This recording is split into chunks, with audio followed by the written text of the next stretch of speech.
Our house was a nice house, but it had bullet holes in it. Drugs being dealt. With that happening so often, of course, shootings started to happen. So every Friday night we would be on the ground. They wanted to see where I was at on the spectrum and what was going on in my mind. I would go from nice to just this kid that was full of rage. I ended up having childhood trauma, being molested by 2 female babysitters. It led me to be very aggressive with anybody that tried to take advantage of me. If they find out, then I'm gonna get in trouble, because you got the good touch, bad touch talk, right? And then when it's a family member, it's like, okay, man, like the children, they know a lot of what's going on without saying anything. There's always something at the root of anything or why a person does what they do or why they act how they act. I have never heard God speak to me ever again, but it was a very still small voice. He said clearly, if you move back to Indianapolis, you're going to be spiritually dead. We're here for episode 2 of the Rise for Truth podcast. I'm so excited to introduce Rich Thompson, a friend of mine. You know him better as the Waco Street Drummer here in Waco, Texas. Father, a husband, a son, an entrepreneur, an educator. Rich, super grateful to have you here, my man. Thank you for coming. I'm grateful to be here. Do you remember how we met? Man, it's been so long ago. So I was playing, right? And no, I don't think you know this. I think my wife is the only one that knows this story. I thought you were somebody else. Wow. And it was right after I started Waco Built. I was kind of into the whole like printing t-shirts and kind of making hoodies and hats. I thought I reached out to somebody else. And then when you responded and I was like, hey, I was just trying to get to know people in the community. And you were like, yeah, man, let's go grab lunch. So we went and grabbed lunch. I was like, this is not the same dude. But it was so obvious that God orchestrated that meeting. And I brought you a Waco Bill hat. Yeah, and you shared something very personal with me that I was like, God, this is not a mistake. Yeah. It might have been my mistake, but it was not a mistake at all. Yeah. And so, I mean, we can get into that, but Rich, I'm so grateful. We've tried so many times to get together and just grab lunch. You know, we have a mutual friend, Jamal Gillis, and it just hasn't happened. We just haven't been able to get together. And here we are. You got big things changing in your life right now. And this, you know, you've shared with me that this has been, you know, what you feel is orchestrated by the Lord. So, man, I just want to hear about your life. I want to hear your story. I want to hear how the Lord is using you. And man, tell us, who are you? Where were you born? Tell us about your life. Yeah. So again, man, I'm Richard A. Thompson IV, better known as Rich Thompson or Waco Street Drummer. Man, I was actually born in Indianapolis, Indiana. And so growing up in Indianapolis, it's called Naptown. Why is that? And so this just is a nickname. I think a lot of people sleep on us and we lay low a lot, but it's just, in some instances, it was just a chill place, but not really chill. Not especially kind of where I was from. Grew up in downtown Indianapolis, Indiana. Every Friday would be something going on. I mean, drugs being dealt, bad deals. And so with that happening so often, of course, shootings started to happen. So every Friday night we would be on the ground and making sure that everybody was safe. Our house was a nice house, but it had bullet holes in it. And so did you have brothers or sisters, any siblings? Yeah. I'm the middle of 5, actually. And so I've got a younger brother up under me, 2 older sisters, and then an older brother. 2 of my oldest siblings live in DC and in Maryland right now. And my youngest brother and second oldest sister live in Indianapolis still. I just moved my parents out here during the pandemic. And so they're here, have been here for 3-4 years now. Were they still in the house that y'all were raised in? So they weren't. We actually moved around a lot. And so, and growing up in that atmosphere and that environment, at that early age, I ended up having childhood trauma, being molested by 2 female babysitters, which it led me to be very aggressive with anybody that tried to take advantage of me. Not necessarily just anybody, but those that try to take advantage. And a lot of times it was other kids, picking on me or trying to. How old were you when that happened? So that happened for the age of 4 until I was 10. And so being a consistent thing, those that are exposed to that, like, you start thinking different, you start feeling different. And at that age, it's like this is not really what it's supposed to be, but that's what I was exposed to. And so after we were on Highland, we moved to Hallville, which was another tough area in Indianapolis, Indiana. Anybody that knows, around that time, it was around I want to say 80 something or 90 something. It was rough. There was always something happening in Hallville also. And so going from school to school, I got kicked out of pretty much every school I was in from pre-K. I got kicked out of pre-K because of that childhood trauma of not allowing people to pick on me.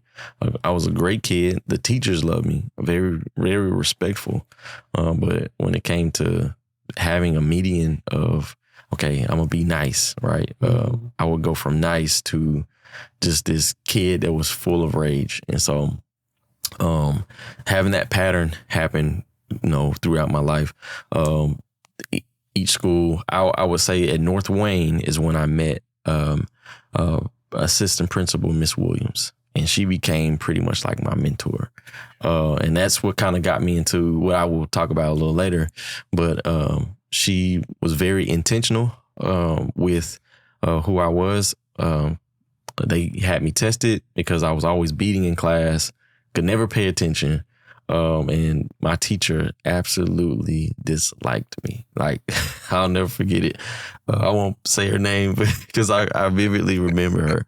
I mean, the haircut and everything. I remember who she was. And so, having that story of not having a teacher that doesn't like you, it does a little bit more to you, right? And so I would be playing in class and tapping on different things, and of course, in a classroom atmosphere, that's a no-go. And so Miss Williams, she would pull me out. They got me tested around that time. Tested for what? So they wanted to see where I was at on the spectrum and what was going on in my mind. And at that time, you would have classes in the neighborhood I was in. They would have LD, like learning disabilities, but LD was like it was a shot. So you had to fight after somebody say, "Oh, you LD, you in LD class." Like, and so I come to find out was dyslexic and I have ADD.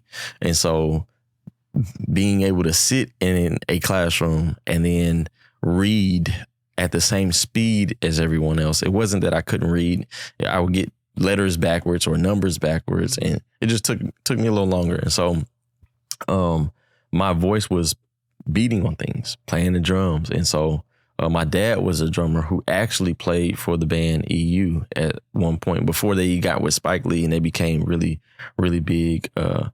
He's from DC, and so go-go was really big. And so so EU is the band that did Doing the Butt. So that's the band that they got really famous off of that. And so I've always had that voice of drumming. I just didn't know it was mine also. And so was that kind of like your outlet or like your way to satisfy that ADD? Oh, most definitely. Yeah. Oh yeah. That was, how kids have fidgets now, right? Yeah. That was my fidget, is me tapping and beating. I mean, if it sat there long enough, I was going to tap on it. Yeah. I was going to beat on it. Yeah. And that can be very disturbing to a teacher. She's there to teach, us children at the time, and I'm just running around or playing. And so it was like, yeah. So when you were young and this trauma happened to you, mm-hmm. At what point, first, were your siblings exposed to it at all? Did you have anybody that you could go to where you guys were experiencing something similar? Yeah. And then how did your parents react when they found out about that? Yeah, so great question, man. Come to find out, my brother had experienced somewhat, I think, down the line later on, that I didn't know. And so I told my dad when I was 18 or 19. Mm-hmm. So all of this time, I held all these emotions and these feelings in, and he was trying to figure out why I was just wilding out and why I was doing all of these things. And I didn't have, which I love now.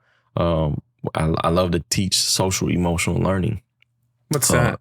So that's SEL, social emotional learning. So it's basically letting that kid know it's okay to be angry. It's okay to be upset. It's okay to feel the way you feel, right? But let's go ahead and put it in a area where it can be productive, right? Like you may be mad, but we can't punch on people. Right. What else is something that we can do when you get mad, right? And so social emotional learning, I love that because it's you have exercises and different ways to validate their feeling, right? And let them know that they're right for feeling the way they feel. I see. But let's find a different way to go about it, right? Because I wish we had it when I was that age, because it would have saved me a lot. Well, even when we were, I'm assuming that you're around my age. You know, when we were growing up, we didn't have the internet. Really, we grew up without the. I think we were the last generation that didn't have access to Google and all that other stuff. So, all these feelings and the trauma. First, the trauma is, you know, from what, you know, my wife and I, we've been exposed to a ministry called Hope Preserved Ministry that does a lot of healing and restoration for people that have experienced trauma, and we've learned a lot about kind of, you know, those broken parts that occur throughout that trauma are usually relatively young, and when that happens, you compartmentalize, and then you have a mechanism that kind of defends you against the world.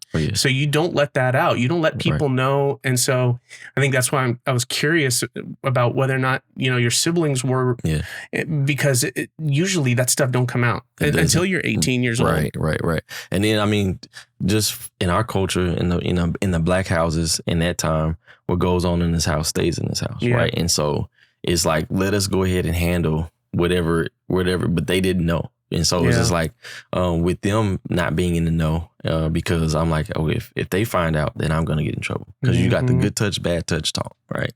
And so, and then when it's a family member, it's like, okay, man, like the children, they know a lot of what's going on without saying anything. Right. And so, they, you know, checking down on the boxes, I could get in trouble. They could get in trouble. Like, I don't want you know what I mean? So, and then, you know, if they're watching me, then if they're doing this now, like what's going to happen? Like, you know, and so all of those things are going on in my mind, as a kid, you know, because of course those, you know, you had that good touch, bad touch talk. And so when it happens, you're like, I need to tell, but if I do tell, like, I may, what are the repercussions? Yeah. And then I think I'll say for me, I'm very empathetic. I'm a feeler, you know, I'm an empath. I'll say that. Yeah. And so I think about people sometimes before I put myself in that. You know, so I was like, okay, my parents don't need this because I think they may end up hurting this person. Right. And so they took care of me. And so it was an everyday thing. It was so many mixed emotions and so many feelings going through a young kid's head. And the number one feeling I knew was anger. And so that's what I either happy or angry. And so anger is what always came out. So what always lashed out. And so there's always something at the root of anything or why a person does what they do or why they act how they act. And going back to Miss Williams at North Wayne Elementary School, that was the only school I didn't get kicked out of because we had to move. And so she was able to hold me accountable, but still love on me in a positive manner. Yeah. And so being able to see that, like, there are still people that still can love you positively, but be very intentional with you, gave me hope. Right. And so again, she would pull me out for dyslexic classes. She would read with me, and you know, all that good stuff. And so she was kind of what pushed to me what a mentor was in the first place. And so, you know, like fast forwarding to kind of where I'm at now, you know, through a lot of the learning that I've had to do, even as an adult, I found what my voice was, and that was to be a mentor, to be a life coach, to be a mentor coach. And so I didn't know that prior to moving to Waco, because when did you move to Waco? I moved to Waco in 2010. 2011, 2010. What brought you here? My wife. I met my wife on MySpace, out of all places. Oh, yeah. MySpace, baby. Oh, yeah. So it's like, I mean, we had some of the same, and so she's a singer, songwriter, poet. Like, she's amazing. Like, she's super dope. I love her. And then she's a phenomenal mother. And so. And you guys were in Indiana. So I was in Indiana. She was still in Waco. Okay.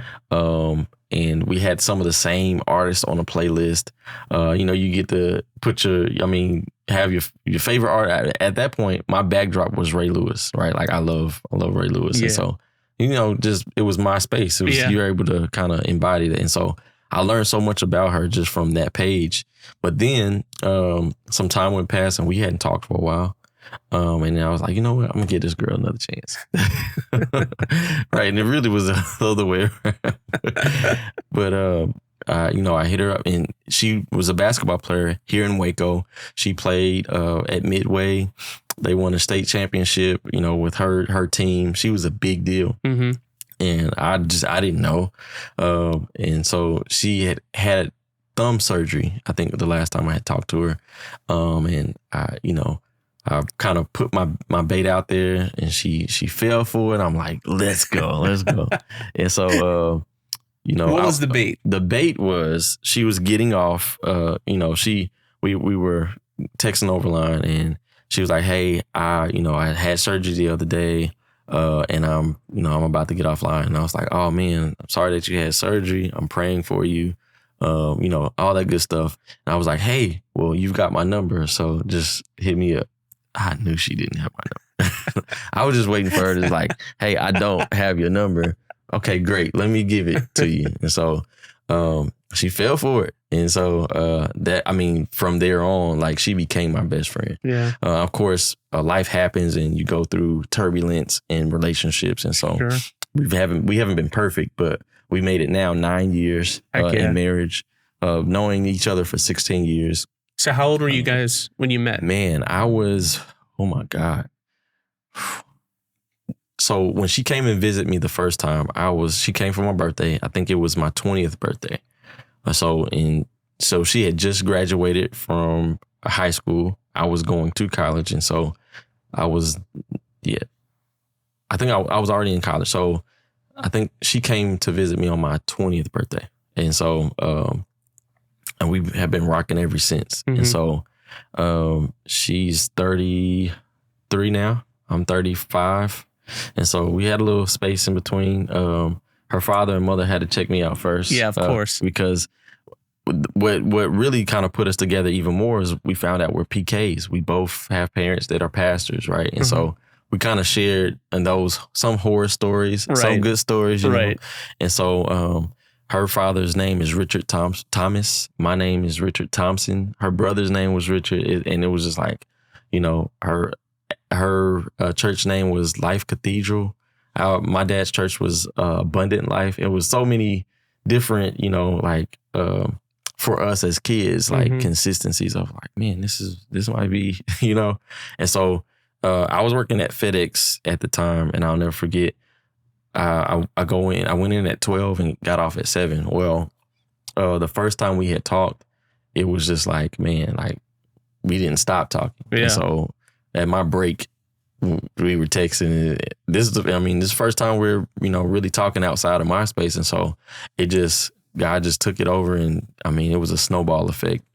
And so that was before she got to meet me on my 20th birthday. But we became each other's best friends before even getting to meet each other. Yeah. It was like 3 years had went by before we had saw each other. So you guys started talking, and then it was 3 years between when you started talking and when she came out for your birthday. Yeah. So you were 17. Yes. And then she came out on your 20th. Yeah. So awesome. It was crazy, man. It was crazy. So go back a little bit.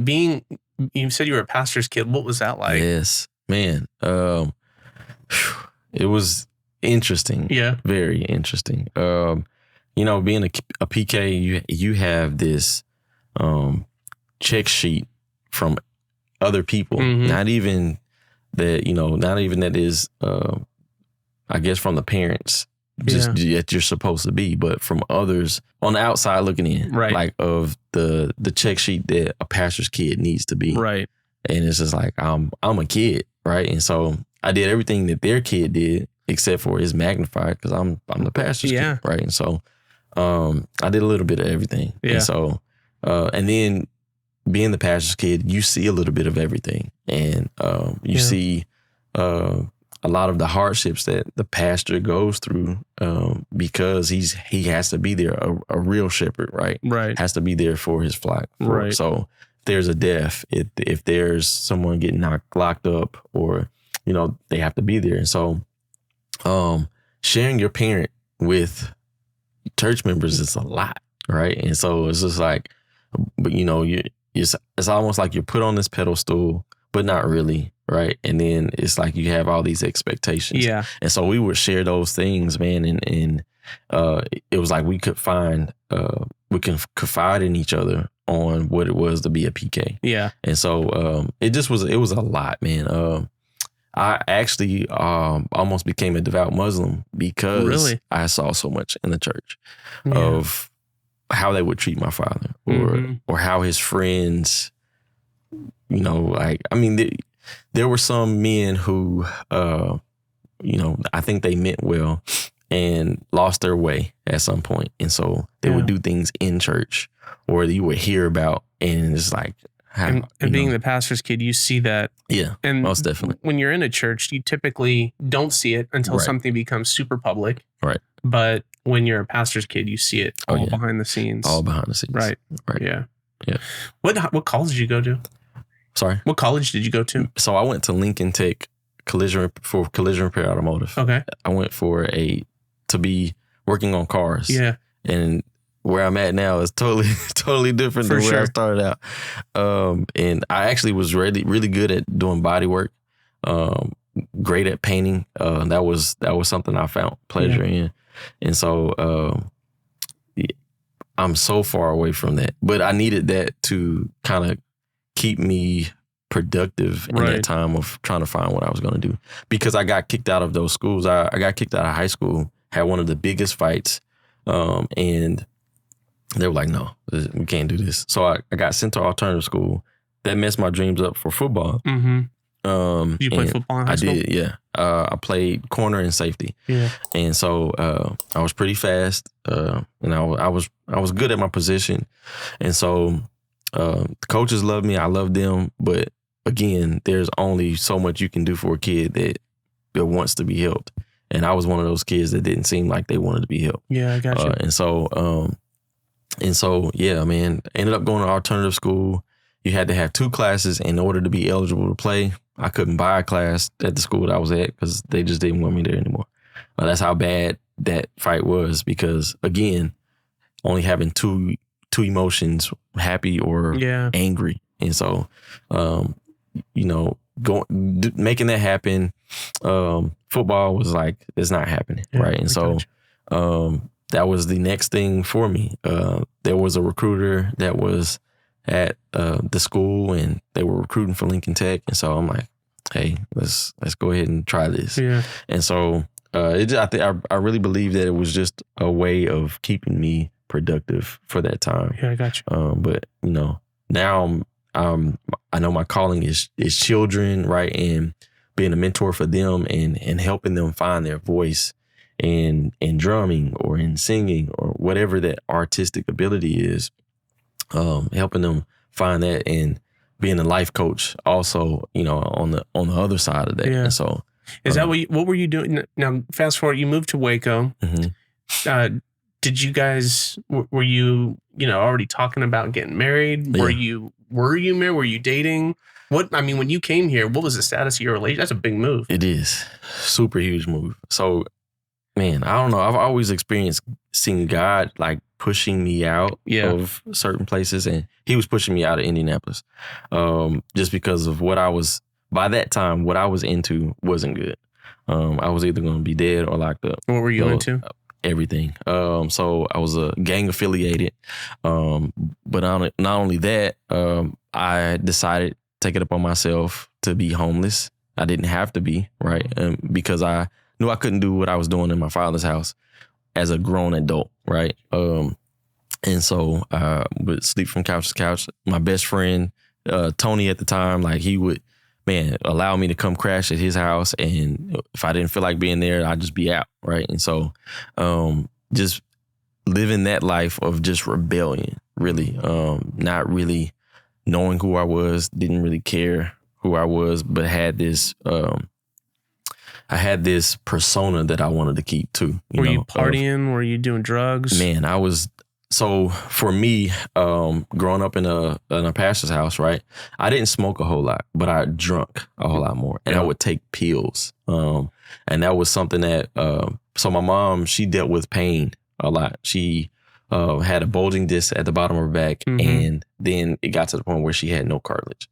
So she had painkillers. I knew she had painkillers. I wanted to see what they felt like, right? And so that led me into popping pills and drinking.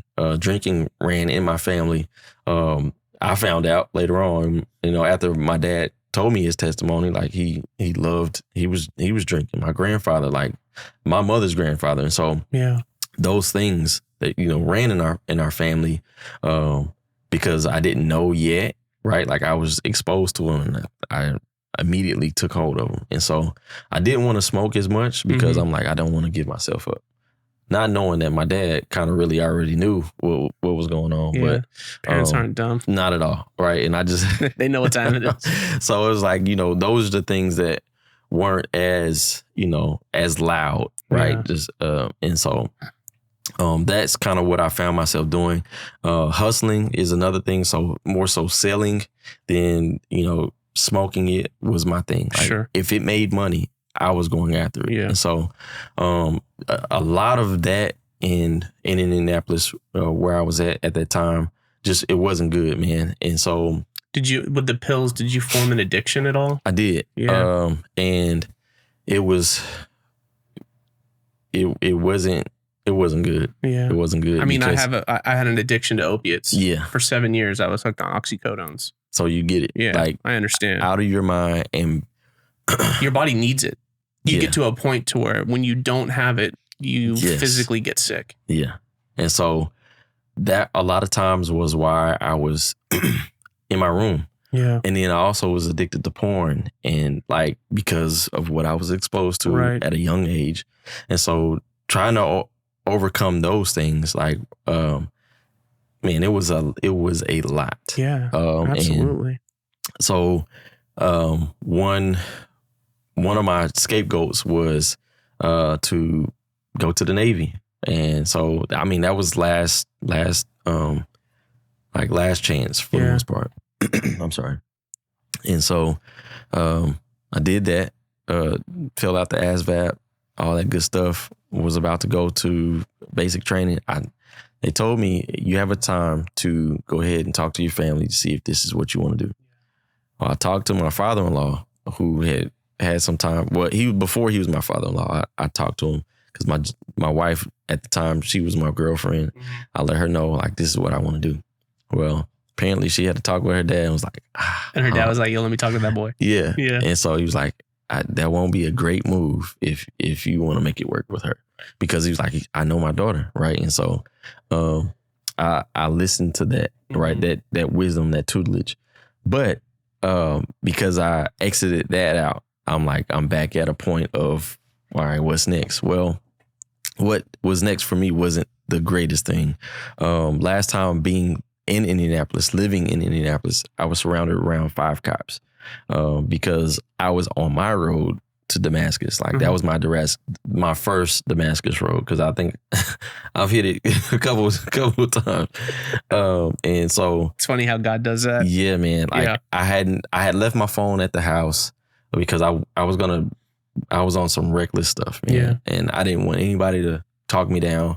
I knew, Jasmine could possibly call me. And so my dad, again, knowing who I was, right? Like he went ahead and he called her, but him not knowing I didn't have my phone was like,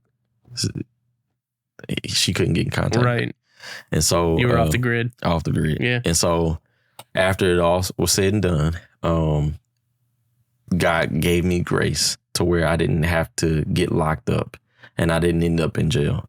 That was only God. What happened? So there was a domestic violence between my sister and her at the time, her husband. I gotcha. And I was the brother. I was the little brother, but I was the big brother. Right. I had no understanding for the protector. Yes. And so I got there and was calling him out his house. He wouldn't come out. And that just made me furious. So started to hit his car and beat up. And so he started to ease out. And so he's easing out. I'm coming. And so he goes back in. I'm like, so it was that game of cat and mouse. Yeah, absolutely. And, that was for me, that was God pushing me out because I actually was supposed to come for a visit to Waco the next week. And so that happened the week prior too, right? And so anything could have happened to where now, because I was on my own road, I forfeited everything else that God had for me. Well, they didn't arrest me. They went ahead and because of my sister, and she saved me. They hashed it out, and the thing I found out from my father-in-law, who was my girlfriend's father at the time, he told me, he said, son, don't ever get in the middle of someone's relationship, because she went right back to him, right? Mm-hmm. They worked it out, and it worked out for me because they didn't press charges and I didn't have to go to jail, right? And so God was behind the scenes in all of this. I ended up coming to Waco. I ended up going to the church. First time I ever heard God speak to me, I was on the third row. And he told me if I moved back, I would be spiritually dead. And I'm like, I'm not real smart, but if there's no spirit to me, like I'm way worse than what I am. Now, is this around the time when you were considering becoming a Muslim?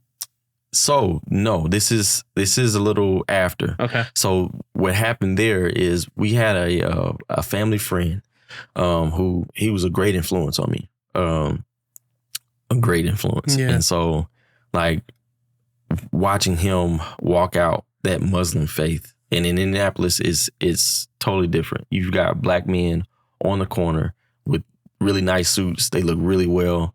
They have a great diet. They have. And I love my Muslim brothers and sisters. I do. But they have this form, right, that looks really well. But it wasn't until, because at a young age, I experienced what the Holy Spirit was. And that's what the difference for me was. I grew up Pentecostal. And so you grow in these churches that are just on fire. And so being able to see and feel what happens in the atmosphere at firsthand. Yeah. It's just like, whoa, like as a kid, you know, right? And so I went and I bowed, I prayed, right? I put my mat out and I didn't feel anything. It was very serene. It was very peaceful, but it wasn't that comforter. It wasn't that Holy Ghost, Holy Spirit comforting me. And so for me, that was what made the difference. Gotcha. Not that I don't still love them, right? Of course. And I think that's why my viewpoint is so broad on understanding that anybody can come to Christ, right? And loving as Christ does, because I know what it is to kind of be that a prodigal son and go away. And there were some things, and some people may, I don't know, I pray they won't cast their stone, but there were some things that I learned from my Muslim brothers and sisters that I didn't learn in the church, right? Sure. And so it has a lot to do with kind of how I treat people now. And so, like there were some things I learned, but there was a place where I had to make a conscious decision. Will I serve Allah or will I serve God, right?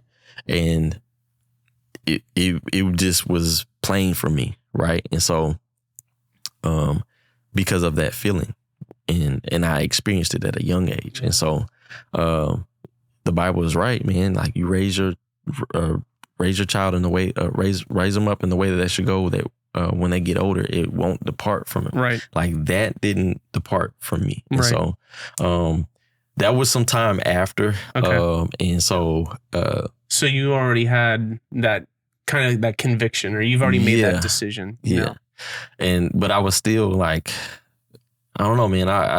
I really had a hard time of like, this is Rich's life. This is Rich.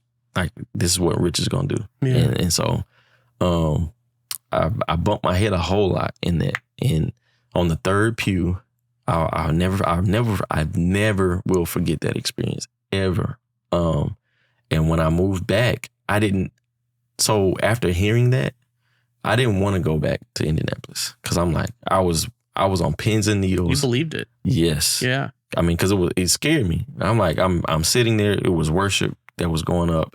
And again, I have never heard God speak to me ever again, but it was very still small voice. And he said clearly, if you move back to Indianapolis, you're going to be spiritually dead. And so I'm like, yeah, like I can't do this. Yeah. And so I was uneasy in going back. And my father-in-law, he makes fun and he laughs about it. And he's like, man, he was about to cry when he was about to go back. And so I'm like, man, I wasn't about to cry, but so, but he saw that dilemma that you were wrestling with. Yeah. And did you tell him what you had experienced in that pew? I didn't. And that was because I thought I was kind of crazy. Like I didn't know, you know what I mean? Like, I mean, I didn't know how to explain it. Right. Right. Like I really didn't. And, I mean, he dropped me off at the airport and it was a puppy dog, like looking at like, you know, I don't want to go. I don't want to go back because I don't know. I really didn't know. I knew what I was involved in and some of the moves that I made prior to. And it's like, okay, now you're going back to this, but you've experienced this. Right. Right. I told a lot of people on my move here, like Waco for me was the land of milk and honey. Mm-hmm. Like it just really was. I mean, peace. I've had everything I've needed, even in hard times, man. Like God has really provided when I didn't even know how. Yeah. And so, man, I mean, like that for me was a very pivotal point on like, are you going to follow God or are you going to follow your way? Yeah. And so in moving to Waco, that was me following God. How much after or how long after you returned to that trip did you actually move here? So, yeah, man, it took at least 2 more years. 2 more years. Yeah. And but so you knew that was the destination. Yeah, for sure. And in those 2 years, I was working at FedEx and then I was working at Amazon. Mm-hmm. And so I was working. And so trying to save up enough to, you know, but I didn't save up enough, but I had to make the move. It was evident, man. Like I would visit sometime after that, but I hadn't moved. And so, you know, we would go back and forth. She would visit from college and I would go and visit her. And so, man, like it just got to the point where, okay, you can't keep this up. Yeah. And then there came that conversation too of you can't keep this up. Right. Like this long distance, you know what I'm saying? So, you know, we went ahead and made happen what needed to happen. And so, heck yeah. Being here in Waco, I've worked almost every job you can think of, from FedEx to Eminem Mars to, there was a place I worked at, Houston Logistics, and I did it all. Yeah. Like construction sites, Manitou, where you test out the construction rigs. I've had just about it. Yeah, I know you. What's trying that? to figure. I know. Yeah. So they would have dirt trucks that they would fix them and we would go and test them out. We would have to go dig. And that's where I found out how Texas is really made. You have to go past bedrock and it's like, then there's water. And then once you see water, man, I had an experience with that. Oh my God. What was it? Seeing the water, right? And you going home, right? And then you see more water come up the next day. Now it's mud. And so we were trying to get the mud up and learn how to dig, like, I don't know if you know boat ramps, right? So, okay. So like how they're very straight, right? We were digging those and I got too deep. And so like I had to have somebody pull me out because now there's you were mud. an excavator? Oh man. there's mud around me there. And I was trying to zzz in it. And I'll never forget, I almost tipped over because I had too much on my forks.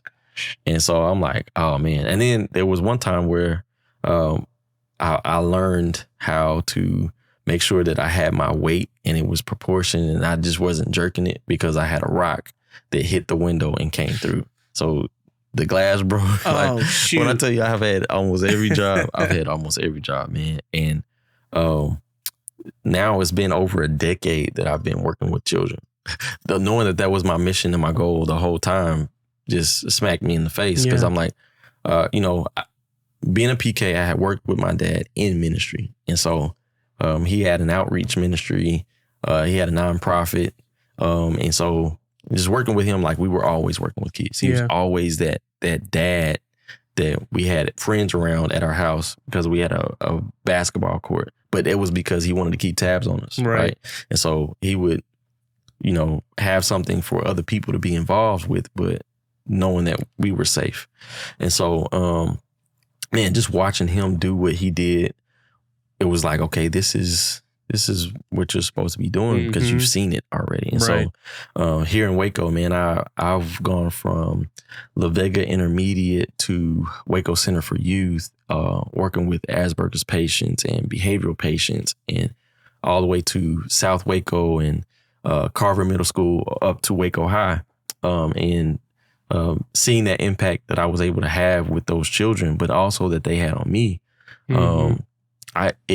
It didn't make sense to do anything else other than that. And so how I became Waco Street Drummer, man, was I was working at Carver Middle School and I was a behavioral specialist. I loved my kids. My kids loved me. We built a relationship where it went from Mr. T to Uncle T. And it was 4 or 5 girls who they ran the school. I mean, when they said jump, they were like, aha, because they were locked in. They were sisters and some of them were cousins. And so they were tough, loved them to death. And so they got tired of everybody else calling me Mr. T. And they were like, man, we're not going to call you Mr. T. We're going to call you Uncle T. And so they set the precedent of other people calling me Uncle T. Yeah. Right. And so, but it spoke to the relationship that we had. Yeah. And I told him, I say, hey, if you're going to call me uncle, I have to be able to hold you accountable. So you can't get mad when I tell you not to fight that girl, or, you know what I mean? Like, you can get mad, but hear me in saying that. And so being able to introduce myself to their parents and us having a relationship, because that was another big thing for me, working with children and being that kid that had childhood trauma. I want to make sure that the parent knows that that's not what's going on. That's not my motive. Right. And I'm going to try my hardest to protect them from that. Right. And so just being open and transparent, the conversations that you have with the kids and letting them know that, hey, there's nothing that you can't tell me. Right. But if you tell me this and this, this needs to be told to mom, to dad, I'm going to tell them. I got to do it. You know what I mean? Because I can't be Uncle T and you not see Uncle T hold that standard. Right. And you not. And so we set that relationship there at Carver. And so, man, there was a talent show and they needed some people to be on the talent show. And so nobody else knew that I played drums except for a couple people because they would visit our church. Right. And so I was asked to do it. And I was like, man, for sure. Like, and so that's where Waco Street Drummer was birthed, from Carver Middle School doing a performance for the kids. Yeah. And it was Old Town Road when it was real hot. And I mean, they danced, they screamed, they loved it. And so being able to see, okay, like Peter, this is my net, right? And Jesus, when Peter didn't catch any fish, right, he told him to cast on the other side. And so this was my other side. Like, me playing the drums was my net and I'm casting on the other side. Right. And so, being able to do that, it was life transforming for me. What happened is how I started playing in front of Fuzzy's Tacos, was because, there were some kids that I wanted to keep tabs on during the weekend because they were into everything. And so, letting them know that, hey, I'm going to be playing in front of fuzzies. Like, you and the parents need to pop up. Yeah. That was like my net again. Like, let me pull these fish in, right? And so being able to see that and then having them pop up and then see that smile on their face and then the parent be like, oh, all right, I can get with it. And so that's where it started, man. And there was some time that went in between there to where I was working for a nonprofit for about 3 years, two and a half years. And so working for the nonprofit kind of put that on the back burner. Yeah. And so being able to get back to it now after resigning, this is my 3rd week into it. And so being able to resign and to have God to align my footsteps, right? Yeah. And it's more than what I could think or imagine. Like, he really has blown my mind. Yeah. Even when you reached out and was like, hey man, I would love to have you, on and hear your story. I was asking God to confirm, like, because I mean, I love to provide, right? Yeah. I've had 3 jobs at one time. A 9-to-5 just makes sense to me, right? And especially being able to provide for my boys and my wife. I feel like that's my mission, my goal. And so I'm really trusting God on this one, man. And he really hasn't let me down. I mean, he really has been showing himself mighty and strong in my life. And so like that for me has been everything. So what do you think, God's called you out into this new endeavor? Yeah.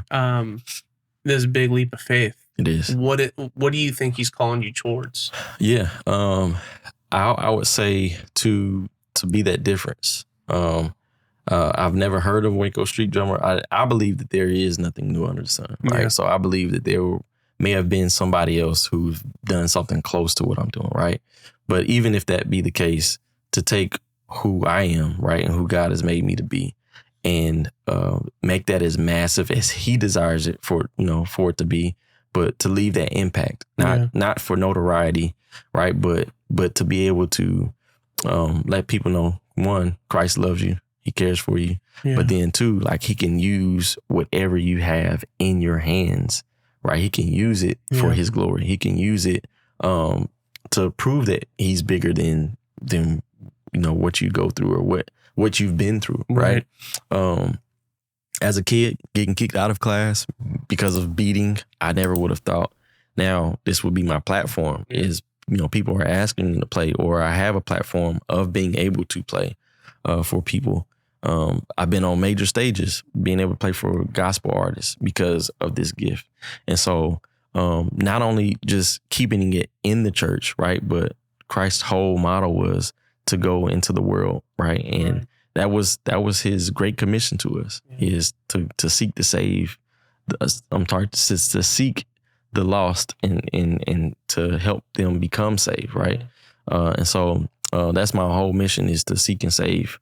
And so I'm able to do that through Waco Street Drummer. And so how can our community support you going forward with what you're doing, with what God's put in front of you?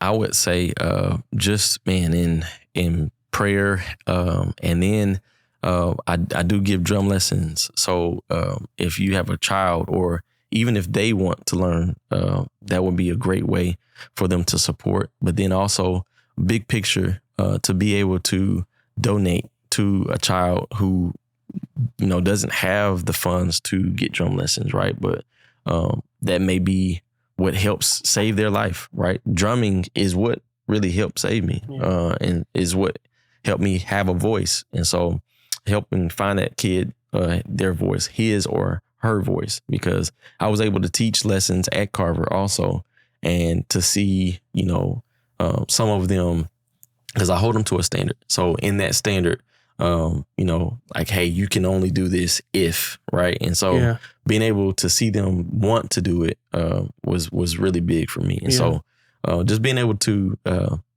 donate to a kid, whether it be sticks or a drum pad, or seeing what the family needs to help further them with it, with Waco Street Drummer. So is there a link or some sort of, like, where can somebody go in order to donate or to help, provide for these kids? Yeah, what you can do is you can go on my website, wacostreetdrummer.org, or you can hit me in the DMs on Waco Street Drummer on IG or on Facebook. It's also Waco Street Drummer, or on my personal page is Richard A. Thompson IV. But I also have done mentoring, right? And so you'll find that I'm a mentor coach, and I'm a life coach also. And so there are a lot of things that I offer, but it's in this voice of being a drummer. Right. And so, and it's to support and take care of children. Correct. Yes, sir. Yes, sir. That's amazing, bro. Yeah. Man. I appreciate it. Is there anything else you want to say before we wrap this up? I would say this: don't ever give up on a child because you don't know where they are or why they are there. Right? There's always a reason for everything. I've got a son who deals with autism. Right? He's on the spectrum. He's phenomenal. I love, he's a drummer, and that's his voice, and being able to do music therapy with him. Right? But he has autism, right? And so there's an underline of sometimes why he behaves the way he does, right? My oldest son is dyslexic, right? And so being able to support them of finding the underline, right? Okay, how can I get beyond what you're dealing with, or and I would say, for dyslexia and autism, there's, biological things right there, right? But behavioral, there's always a reason why a child does what they do. Right. You have to think about why you do what you do as an adult, right? Sometimes it was how you were raised, or what you came in contact with, or what you're exposed to. And so just giving that child the extra grace, right? And then, getting them a mentor, because as parents, we don't have it all. We want to, right? But being able to know that, finding somebody that you trust, right? And then if that be the case, get in contact with me for that. I don't mind finding children mentors, God-fearing mentors, who I make sure have a background check, because we don't want to make sure that, there's just Jimmy on the street that's mentoring your kid now, right? Want to make sure that they're quality people. And so giving that guarantee to that parent, but also making sure that that child is taken care of. Yeah. And so, get your child a mentor, because they will tell sometimes the mentor what they won't tell you.